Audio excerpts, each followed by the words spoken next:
gatii xaa barbaade.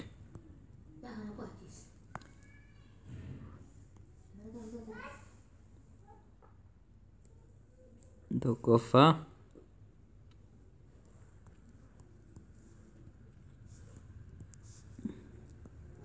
xaa ida'uu 8 qixa ta'a 16. Kana keessatti xaan jijjiiramaadha.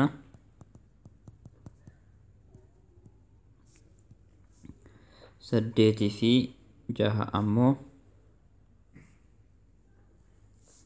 lakkoofsa. Kanaaf jijjiiramaa kana gatii isaa argachuu qabna. 8 ida'uu xaa ida'uu 8 qixa ta'a 16. Jijjiiramaa gara jijjiiramaa, lakkoofsa gara lakkoofsa. Xaa qixa ta'a 16 kuni qixa ta'a hangama yoo tare hir'isuu ta'a yookiin negatiiva ta'a. Hir'isuu 8 xaa qixa ta'a 8. Sirrii ta'uu isaa mirkaneeffachuudhaaf bakka xaa 8 buusna. Gaafichi xaa ida'uu 8 qixa ta'a 16.